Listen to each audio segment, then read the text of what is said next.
Welcome to Pratap classes. दोस्तों, Pratap classes के YouTube channel पर आपका स्वागत है। आज है 12 दिसंबर 2023 और 12 दिसंबर 2023 के जितने भी इंडिया और वर्ल्ड के जो करंट अफेयर्स के क्वेश्चन बनते हैं, आज उनका हम डिस्कशन करेंगे। पूरा वीडियो ध्यान से देखना और लास्ट में आपसे क्वेश्चन पूछूंगा जिनके जवाब आपको कमेंट बॉक्स में देना होगा। आज अपने पढ़ेंगे कि हाल ही में मोहन यादव किस राज्य के नए मुख्यमंत्री बने हैं। जलवायु परिवर्तन प्रदर्शन सूचकांक में भारत की वर्तमान में रैंक और जम्मू कश्मीर से आर्टिकल 370 हटाने का केंद्र सरकार का फैसला, इनकी आज हम चर्चा करेंगे। तो पूरे लेटेस्ट न्यूज के साथ रोज सुबह आपको 7 बजे करंट की क्लास है मिलती रहेगी। और परसों आपको पता है संडे था, जो संडे के दिन आपको फिजिकली क्लास मिली थी ना, उसका टेस्ट है वो कल आपको ऐप के अंदर है मिल चुका है। जो आपको पूरे साल की इंडिया वर्ल्ड की जो करंट अफेयर्स की टेस्ट सीरीज चल रही है उसके अंदर आपको उसका टेस्ट भी मिल चुका है। तो स्टार्ट करें। सभी साथियों को गुड मॉर्निंग। एक बार सभी साथी वीडियो को लाइक और शेयर करेंगे।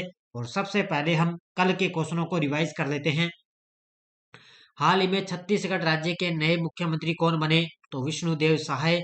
12 से 14 दिसंबर 2023 को किस शहर में आर्टिफिशियल इंटेलिजेंस शिखर सम्मेलन 2023 पर वैश्विक साझेदारी इवेंट की शुरुआत होगी? नई दिल्ली में। विश्व का दूसरा सबसे लंबा और देश का सबसे बड़ा रोपवे प्रोजेक्ट की शुरुआत किस शहर में हुई? तो शिमला में। किस शहर में देश का पहला बुलेट ट्रेन स्टेशन बनकर तैयार हुआ? तो यह है गुजरात के अंदर है, अहमदाबाद में। तारों के जीवन चक्र के अध्ययन के लिए किस संगठन को द्वारा साउंडिंग रॉकेट लॉन्च किया गया? तो नासा के द्वारा। आईक्यू के अनुसार भारत में पाकिस्तान का कौन सा शहर दुनिया का सबसे खराब वायु गुणवत्ता होने का गौरव हासिल किया? तो वो है लाहौर। किस देश ने दुनिया का सबसे तेज इंटरनेट लॉन्च किया? ये लॉन्च किया है चीन देश ने। तो ये थे कल के क्वेश्चनों का रिवाइज।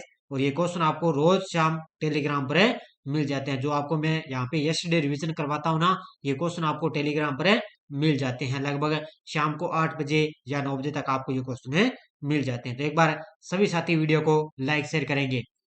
और आपको पता है ऐप के अंदर एनसीईआरटी बुक की लगातार आपको टेस्ट सीरीज दी जा रही है। कक्षा 6 से लेकर 10 तक आपके लिए टेस्ट सीरीज दी जा रही है और यूट्यूब पर भी व्याख्या इसको मिल रही है। इधर आपको जनरल साइंस की टेस्ट सीरीज मिल रही है, पूरे साल की इंडिया और वर्ल्ड की करंट अफेयर्स की। और जितनी भी हमारी टेस्ट सीरीज है उन सभी की 1 साल की वैलिडिटी है। राजस्थान पुलिस कांस्टेबल की ऑनलाइन टेस्ट सीरीज, आरपीएससी और असम द्वारा पूछे गए ओल्ड क्वेश्चनों की टेस्ट सीरीज और सूचना सहायक की टेस्ट सीरीज भी चल रही है। और साथ में आपको शाम को 4 बजे इसकी क्लास भी आपको लगातार है दी जा रही है। तो कल मैंने इसकी 5 नंबर सीरीज आपको करवा दी है। राजस्थान प्लस इंडिया आपको करंट रिवाइज है करवाया जा रहा है। तो बढ़िया तरीके से आप क्लासें भी ज्वाइन करें और टेस्ट सीरीज आप ज्वाइन करें। तो स्टार्ट करें। पहला क्वेश्चन देखो आज की क्लास का। हाल ही में मोहन यादव किस राज्य के नए मुख्यमंत्री बने हैं? तो अभी आपको पता है 5 राज्यों के अंदर विधानसभा थे, ठीक है। तो उसमें से 4 राज्यों के विधानसभा जो है 4 राज्यों के नए सीएम बन गए। अब बचा है राजस्थान राज्य। देखते हैं, कल तो इसकी घोषणा हुई नहीं, लेकिन आज इसका बता रहे हैं भी राजस्थान के अंदर नया सीएम आज मिल जाएगा। तो देखते हैं आज नए सीएम कौन बनते हैं। तो मोहन यादव बन चुके हैं मध्य प्रदेश के नए सीएम। किसके सीएम? तो याद रखना एमपी राज्य के मोहन यादव नए सीएम बन चुके हैं। तो कल मैंने छत्तीसगढ़ का आपको बताया, विष्णुदेव साय छत्तीसगढ़ के बन गए। तेलंगाना के बन गए रेवंत रेड्डी और मिजोरम के बन गए लाल दुहोमा, ठीक है। तो ये 4 राज्यों के नए सीएम बन गए। तो अब एक राजस्थान राज्य बचा है, वो अभी आज इसकी सीएम की घोषणा हो सकती है। देखो, बीजेपी ने मध्य प्रदेश में सीएम पद का नाम का ऐलान कर दिया। मोहन यादव राज्य के अगले सीएम बने हैं। भोपाल में बीजेपी विधायक दल की बैठक के बाद बीजेपी केंद्रीय नेतृत्व ने मोहन यादव का नाम मुख्यमंत्री पद के लिए प्रस्तावित किया है। इस बैठक हुई थी भोपाल के अंदर, वहां पर इस बैठक के अंदर मोहन यादव को सीएम बनाने का फैसला लिया गया। उज्जैन दक्षिण से विधायक मोहन यादव एमपी के नए मुख्यमंत्री होंगे। और वहीं राजेंद्र शुक्ला और जगदीश देवड़ा डिप्टी सीएम बनेंगे। तो डिप्टी सीएम कौन होंगे? राजेंद्र शुक्ला और जगदीश देवड़ा, ये होंगे डिप्टी सीएम है। और ये जो मुख्यमंत्री बने हैं मोहन यादव, ये याद रखना उज्जैन दक्षिण से ये विधायक मान जीते गए हैं, उज्जैन दक्षिण से, ये याद रखना है। मध्य प्रदेश के विधानसभा चुनाव 2023 में भाजपा को 163 सीटों के साथ प्रचंड बहुमत मिला और कांग्रेस को 66 सीटें और 1 सीट भारतीय आदिवासी पार्टी को इसके अंदर मिली थी। तो कितनी सीटें मिली? भाजपा को 163 है। शिवराज सिंह चौहान ने राज्यपाल मंगू भाई छगन भाई पटेल से मुलाकात करके अपना इस्तीफा सौंप दिया है। तो आपको पता है जैसे अपने मुख्यमंत्री अशोक गहलोत जी ने इस्तीफा सौंपा था ना राज्यपाल को, उसी प्रकार है मध्य प्रदेश के सीएम थे पहले शिवराज सिंह चौहान, उन्होंने राज्यपाल को अपना जो है इस्तीफा सौंप दिया है। क्योंकि अभी आपको पता है मोहन यादव है वो अभी एमपी के नए सीएम बन चुके हैं। डिप्टी सीएम याद रखना राजेंद्र शुक्ला और जगदीश देवड़ा, ये नए डिप्टी सीएम हैं। हाल ही में जलवायु परिवर्तन प्रदर्शन सूचकांक सीसीपीआई में भारत की वर्तमान रैंक क्या है? लगा लो इस क्वेश्चन को स्टार। जो साथी सूचना सहायक, जूनियर अकाउंटेंट और इसके अलावा संगणक की तैयारी कर रहा है, ये क्वेश्चन आपके लिए एग्जाम में टपकेगा। क्योंकि पिछली बार जो आपने देखा होगा सीटी का एग्जाम हुआ था ना जनवरी फरवरी के अंदर, उसमें ये क्वेश्चन आया था। तो जलवायु परिवर्तन प्रदर्शन सूचकांक में भारत की वर्तमान रैंक है 7वीं रैंक। याद रखना पिछली बार इसके अंदर भारत था 8वीं रैंक पे। ये क्वेश्चन आया था सीटी के अंदर। और अब की बार भारत की वर्तमान में रैंक आपसे पूछे तो अब की बार भारत 7वीं रैंक स्थान पे पर है पहुंच चुका है। और आपको पता है जलवायु यानी कि COP28 का सम्मेलन चल रहा है ना यूएई के अंदर। ये आज 12 दिसंबर को इसका अंतिम सम्मेलन हो रहा है, 12 दिसंबर तक चलेगा। तो यूएई के अंदर COP28 का सम्मेलन किया जा रहा है और वहीं पर इस प्रदर्शन सूचकांक के अंदर भारत की 7वीं रैंक मिली है। भारत जलवायु परिवर्तन प्रदर्शन सूचकांक में इस साल पिछली बार की तुलना में एक पायदान ऊपर 7वें स्थान पर पहुंच चुका है। यानी कि एक पायदान ऊपर, यानी कि पिछली बार 8वें पर था, अब ये 7वें स्थान पर आ गया। इस सूचकांक में कहा गया कि भारत दुनिया का सबसे अधिक आबादी वाला देश है, लेकिन यहाँ प्रति व्यक्ति उत्सर्जन अपेक्षाकृत कम है। वैसे भी आपको पता है जनसंख्या के मामले में भारत सबसे टॉपर आ गया। सूचकांक में भारत को ग्रीन हाउस गैस उत्सर्जन और ऊर्जा उपयोग श्रेणियों में उच्चतम रैंकिंग प्राप्त हुई है, लेकिन जलवायु नीति और नवीकरणीय ऊर्जा में पिछले वर्ष की तरह मध्यम रैंकिंग मिली। यानी कि सबसे टॉप आपसे अगर रैंकिंग पूछे किस में मिली तो ये ग्रीन हाउस गैस उत्सर्जन और ऊर्जा उपयोग श्रेणियों के अंदर भारत को उच्चतम रैंक मिली है। किस भारतीय नौसेना जहाज ने 9 दिसंबर 2023 को केन्या के पोर्ट लामू में ऐतिहासिक आगमन किया है? तो एक भारतीय नौसेना जहाज है और उसका नाम है INS सुमेधा। कौन सा है?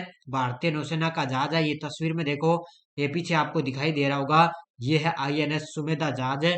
और इसने क्या है 9 दिसंबर को केन्या के पोर्ट लामू में ऐतिहासिक आगमन किया है। यानी कि वहां पर केन्या के बंदरगाह में ऐसा पहला भारतीय जहाज है वहां पर जिसने आगमन किया है और इसका नाम है INS सुमेधा। देखो अफ्रीका में अपनी लंबी दूरी के तैनाती के हिस्से के रूप में भारतीय नौसेना जहाज सुमेधा ने 9 दिसंबर 2023 को पोर्ट लामू केन्या में ऐतिहासिक आगमन किया। यह किसी भी भारतीय नौसेना जहाज द्वारा पहली बंदरगाह कॉल का प्रतीक, यानी कि पहली बार किसी भारतीय जहाज ने क्या यहाँ पर आगमन किया। और भारतीय नौसेना के स्वदेशी रूप से विकसित सरयू श्रेणी का ये तीसरा पोत है। तो ये तीसरा पोत है, आपको पता है कौन सा? INS सुमेधा। और ये क्यों पहुंचा है? क्योंकि भारत और केन्या के बीच में जो है बंदरगाह संबंधित वहां पर संबंधों को मजबूत करना इसका मुख्य उद्देश्य है। हाल ही में इंजीनियरिंग स्नातक दामोदर राजन नरसिम्हा को किस राज्य का स्वास्थ्य मंत्री नियुक्त किया गया? तो ये बने हैं तेलंगाना के नए स्वास्थ्य मंत्री। कौन बन गए? तो ये इंजीनियरिंग स्नातक हैं दामोदर राजनरसिम्हा। इनको क्या है तेलंगाना का नया स्वास्थ्य मंत्री बनाया गया है। तो नए सीएम अभी तेलंगाना के बने, कौन बन चुके हैं? कांग्रेस नेता है रेवंत रेड्डी। कौन बने हैं? कांग्रेस नेता है रेवंत रेड्डी, वो तेलंगाना के नए सीएम बने। और अभी तेलंगाना के नए स्वास्थ्य मंत्री बन गए दामोदर राजनरसिम्हा, ये बन चुके हैं स्वास्थ्य मंत्री। तेलंगाना के मुख्यमंत्री रेवंत रेड्डी ने इंजीनियरिंग स्नातक दामोदर राजनरसिम्हा सिलारपू को राज्य का स्वास्थ्य मंत्री नियुक्त किया गया। 2011 में संयुक्त आंध्र प्रदेश की ये उप मुख्यमंत्री की भूमिका निभाई और अप्रैल 2014 तक ये इस पद पर रहे थे। ये पॉइंट आपको याद रखना है। भारतीय सेना ने आसियान महिला शांति रक्षकों हेतु टेबल टॉप अभ्यास का आयोजन किस शहर में किया है? भारतीय सेना ने आसियान महिला शांति रक्षकों हेतु टेबल टॉप जो अभ्यास है वो किया है इन्होंने नई दिल्ली के अंदर। कहां पर आयोजित किया है? नई दिल्ली के अंदर किया है। ये देखो तस्वीर में एक तरफ है भारतीय सेना और एक तरफ है आसियान महिलाओं ने टेबल टॉप अभ्यास किया नई दिल्ली के अंदर। भारतीय सेना ने नई दिल्ली के मनेकशा सेंटर में 4 से 8 दिसंबर 2023 तक दक्षिण पूर्व एशियाई देशों का संगठन है आसियान है, वहां की महिला अधिकारियों ने एक टेबल टॉप एक्सरसाइज अभ्यास किया है। इसमें लैंगिक समावेशिता को प्रोत्साहन देने और शांति अभियानों में महिला सैन्य कर्मियों की क्षमताओं में वृद्धि करने के लिए भारतीय सेना ने एक ऐतिहासिक पहल की शुरुआत की है। बस याद रखना इतना ही कि भारतीय सेना और आसियान के बीच में टेबल टॉप एक्सरसाइज अभ्यास नई दिल्ली में किया गया। किस भारतीय कार्यकर्ता को अमेरिकी सरकार द्वारा 2023 के लिए अंतर्राष्ट्रीय भ्रष्टाचार विरोधी चैंपियन के रूप में सम्मानित किया गया? तो एक भारतीय कार्यकर्ता है जिनका नाम है Nikhil De. Option number C. कौन है? ये तस्वीर में आप देख सकते हो, ये है भारतीय कार्यकर्ता निखिल डे और इनको अमेरिकी सरकार द्वारा 2023 के लिए अंतर्राष्ट्रीय भ्रष्टाचार विरोधी चैंपियन के रूप में इनको सम्मानित किया। किसने? अमेरिकी की सरकार ने। देखो, ये भारतीय कार्यकर्ता को सशक्त बनाने वाले नीतिगत सुधारों के अग्रणी हैं। भारतीय कार्यकर्ता निखिल डे को अमेरिकी सरकार द्वारा 2023 के लिए अंतर्राष्ट्रीय भ्रष्टाचार विरोधी चैंपियन के रूप में सम्मानित किया गया और निखिल डे ये पुरस्कार पाने वाले पहले भारतीय व्यक्ति बन चुके हैं। तो ये पहले भारतीय बने हैं ये पुरस्कार पाने वाले। संयुक्त राज्य अमेरिका के विदेश मंत्री एंटनी ब्लिंकन ने विशेष रूप से राजस्थान में वंचित और हाशिए पर मौजूद आबादी के साथ काम करने के लिए निखिल डे की प्रशंसा की। इनकी सबसे ज्यादा उन्होंने क्या है, राजस्थान मतलब राज्य से संबंधित क्या उन्होंने किस ये क्या है कि हाशिए पर मौजूद यानी कि आबादी के साथ व्यक्तियों के साथ उन्होंने क्या है भारतीय कार्यकर्ताओं को उनको सशक्त बनाने के लिए उन्होंने राजस्थान से संबंधित इस कार्य को बड़ी शानदार उन्होंने बड़ा योगदान रहा है। इसलिए उनको क्या है अभी अमेरिकी सरकार द्वारा अंतर्राष्ट्रीय भ्रष्टाचार विरोधी चैंपियन है से सम्मानित किया गया। नई दिल्ली के लाल किले में प्रथम भारतीय कला वास्तुकला और डिजाइन द्विवार्षिक 2023 का उद्घाटन किसने किया? तो ये किया है हमारे देश के प्रधानमंत्री मोदी जी ने। क्या है? नई दिल्ली के लाल किले में प्रथम भारतीय कला और वास्तुकला और डिजाइन द्विवार्षिक 2023 का उद्घाटन किया। किसने? हमारे देश के प्रधानमंत्री मोदी जी ने। देखो, मोदी जी ने प्रतिष्ठित लाल किले में पहले भारतीय कला वास्तुकला और डिजाइन द्विवार्षिक 2023 का उद्घाटन किया। इस कार्यक्रम में आत्मनिर्भर भारत सेंटर फॉर डिजाइन और छात्र द्विवार्षिक समन्विति का भी शुभारंभ किया है। इसी कार्यक्रम के साथ साथ उन्होंने क्या किया कि आत्मनिर्भर भारत सेंटर फॉर डिजाइन और छात्र द्विवार्षिक समन्विति का भी शुभारंभ उन्होंने किया है। बस इतना आपको याद ही रखना है।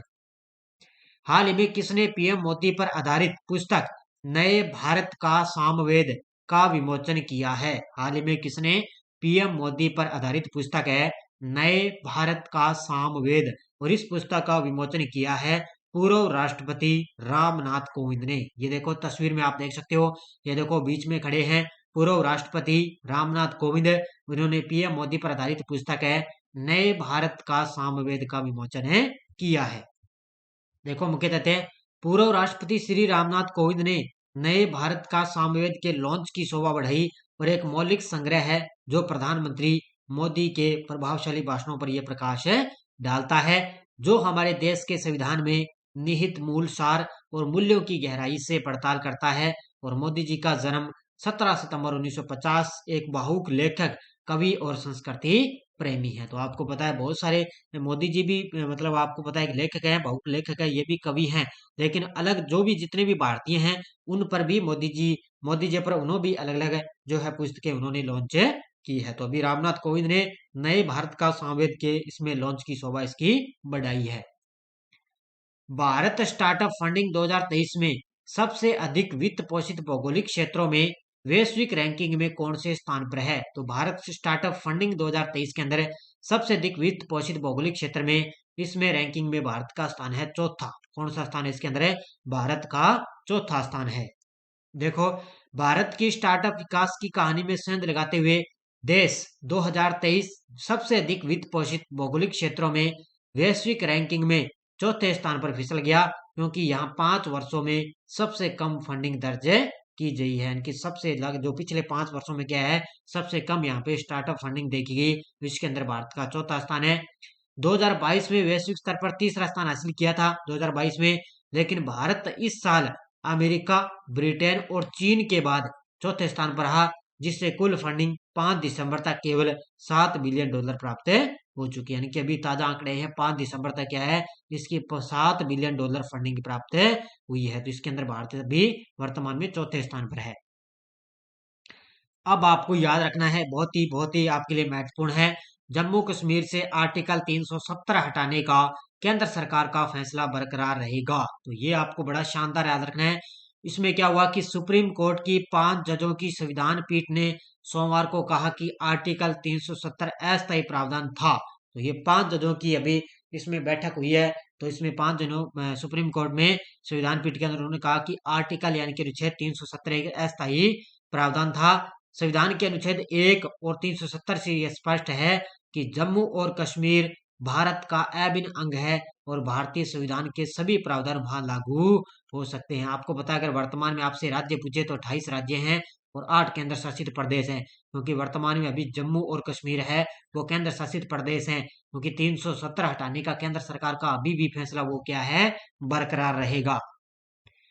अब याद रखना, केंद्र सरकार ने क्या है, 5 अगस्त 2019 को जम्मू कश्मीर से 370 हटा दिया था। अब याद रखना, ये तारीख 5 अगस्त 2019 को क्या है, जम्मू कश्मीर से 370 जो धारा लगी हुई थी ना, उसको हटा दिया था। इसके 4 साल 4 महीने और 6 दिन बाद आए फैसले में कोर्ट ने कहा कि हम आर्टिकल 370 को निरस्त करने के लिए जारी राष्ट्रपति का जो आदेश है उसको वैध मानते हैं। यानी कि उसको निरस्त करने के लिए अभी भी सुप्रीम कोर्ट उसके राष्ट्रपति का जो आदेश उन्होंने किया उसको वैध मानते हैं। हम लद्दाख को केंद्र शासित प्रदेश बनाने के फैसले की वैधता को भी बरकरार रखते हैं। तो ये क्या है, अभी लद्दाख को भी केंद्र शासित प्रदेश बनाने के लिए फैसले की वैधता को बरकरार रखते हैं।